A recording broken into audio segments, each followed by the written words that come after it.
নমস্কার বন্ধুরা, ফিরে আসলাম তোমাদের মাঝে গুরুত্বপূর্ণ নতুন একটি আপডেট নিয়ে।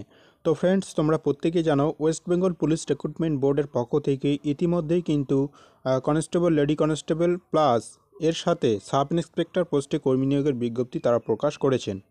তো ফ্রেন্ডস, এই ভিডিওতে আমরা আজকে আলোচনা করব যে আপডেট উঠে আসছে ওয়েস্ট বেঙ্গল পুলিশ রিক্রুটমেন্ট বোর্ডের পক্ষ থেকে যে সাব ইন্সপেক্টর পোস্টে তারা কর্মী নিয়োগের বিজ্ঞপ্তি প্রকাশ করেছিল।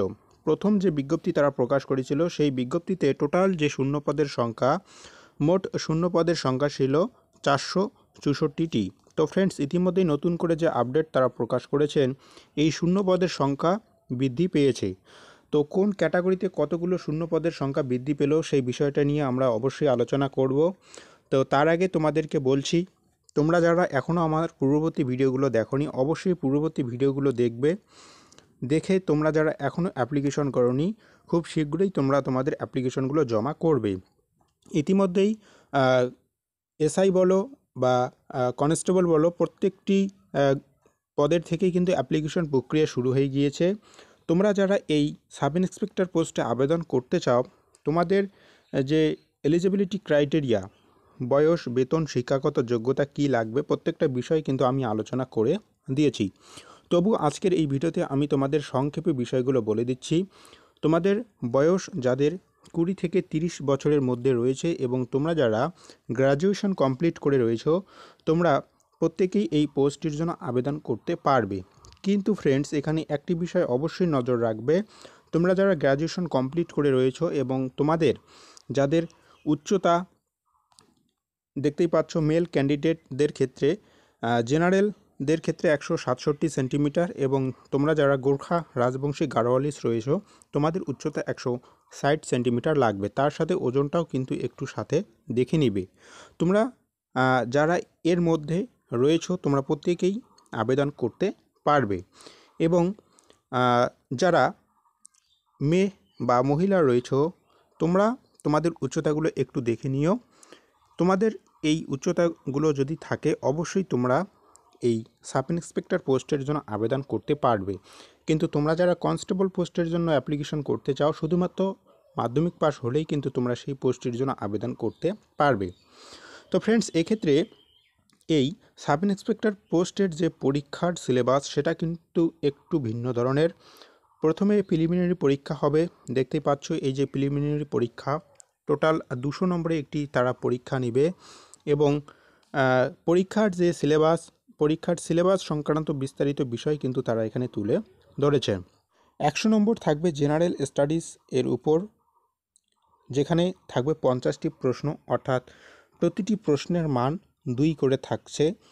এরপর লজিক্যাল অ্যান্ড অ্যানালিটিক্যাল রিজনিং থেকে থাকবে 25টি প্রশ্ন 50 নম্বর এবং অ্যারিথমেটিক থেকে থাকবে 25টি প্রশ্ন 50 নম্বরের।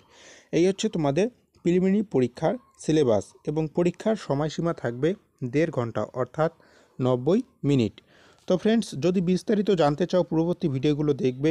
এর সাথে নেগেটিভ মার্কিং অবশ্যই রয়েছে। 4টা ভুলের জন্য তোমাদের কাছ থেকে 1 নম্বর তারা কেটে নিবে। পিএমটি এবং পিইটি এক্সামের ক্ষেত্রে তারা কি কি বিষয় তুলে ধরেছেন সেটাও আমি আলোচনা করে দিয়েছি। এবং তোমরা যারা পিএমটি এবং পিইটি এক্সাম এছাড়াও পূর্ববর্তী প্রিলিমিনারি পরীক্ষায় পাশ করবে, তারপরেই তোমাদেরকে ফাইনাল পরীক্ষার জন্য তারা ডাকবে। তো ফাইনাল পরীক্ষার সিলেবাসটাও প্রায় একই রকম থাকছে, দেখতেই পাচ্ছ। 200 নম্বরের পরীক্ষা তারা নিবে। জেনারেল স্টাডিজ অ্যান্ড অ্যারিথমেটিক থেকে 100 নম্বর থাকবে, 50টি প্রশ্ন থাকবে জেনারেল স্টাডিজ থেকে এবং 25টি প্রশ্ন থাকবে 50 নম্বরের। এছাড়াও লজিক্যাল এবং অ্যানালিটিক্যাল রিজনিং থাকবে। তো এখান থেকে তোমাদের কিন্তু সময়টা একটু বৃদ্ধি পাচ্ছে। প্রথম যে প্রিলিমিনারি পরীক্ষা, সেখানে ছিল 90 মিনিট, কিন্তু এখানে 120 মিনিট, অর্থাৎ 2 ঘন্টা তারা সময় দিচ্ছে পেপার 1 ক্ষেত্রে। এরপর পেপার 2 এর ক্ষেত্রে ইংলিশ 50 নম্বরের থাকবে, এখানে পাবে তোমরা 1 ঘন্টা। এবং পেপার 3 তোমরা যারা যে সাবজেক্টের উপর স্পেশাল রয়েছে, বেঙ্গলি, হিন্দি, উর্দু, নেপালি, এখানে 50 নম্বরের একটি পরীক্ষা তারা নেবে এবং সময় থাকবে 1 ঘন্টা। তো পরীক্ষার সিলেবাস সম্পর্কিত যদি আরও বিস্তারিতভাবে জানতে চাও, অবশ্যই তোমরা আমাকে কমেন্ট বক্সে কমেন্ট করবে। আমি তোমাদের কমেন্টের রিপ্লাই অবশ্যই দেওয়ার চেষ্টা করব। এবং সর্বশেষ হবে পার্সোনালিটি টেস্ট। দেখতে পাচ্ছ ফুল মার্ক 30, পার্সোনালিটি টেস্ট হবে 30 নম্বরের। তো ফ্রেন্ডস, আশা রাখছি তোমরা বুঝতে পারলে যে সমস্ত গুরুত্বপূর্ণ বিষয় তোমাদের জানার ছিল সেটা আমি তোমাদেরকে জানিয়ে দিলাম। তো চলুন আমরা দেখে নিচ্ছি যে কোন ক্যাটাগরিতে কতগুলো শূন্যপদের সংখ্যা বৃদ্ধি পেল। দেখতে পাচ্ছ এই হচ্ছে নির্দিষ্ট অফিসিয়াল বিজ্ঞপ্তি। এখানে তারা যে শূন্যপদের সংখ্যা বৃদ্ধি করেছেন সেটা এখানে তুলে ধরেছেন।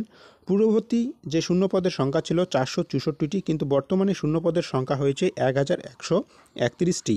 ক্যাটাগরি অনুযায়ী শূন্যপদের সংখ্যাগুলোও কিন্তু বৃদ্ধি পেয়েছে। তো তোমরা যারা প্রিপারেশন নিচ্ছ, প্রিপারেশনটাকে কন্টিনিউ করো, জোর কদমে প্রিপারেশনটা চালিয়ে যাও।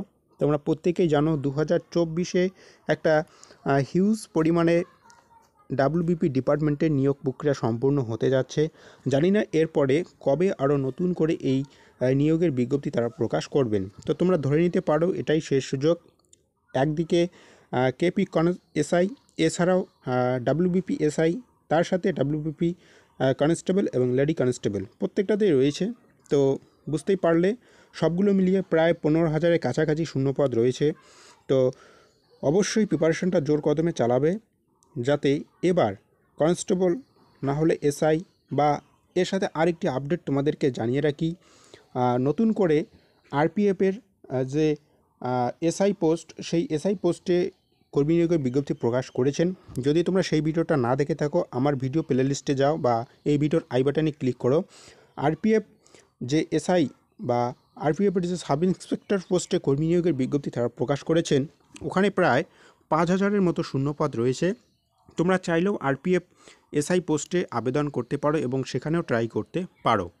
তো ফ্রেন্ডস, লেটেস্ট আপডেটগুলো পাওয়ার জন্য অবশ্যই বেল আইকনটা অন করে রাখবে।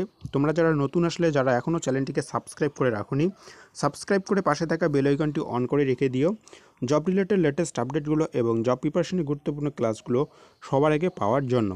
ধন্যবাদ।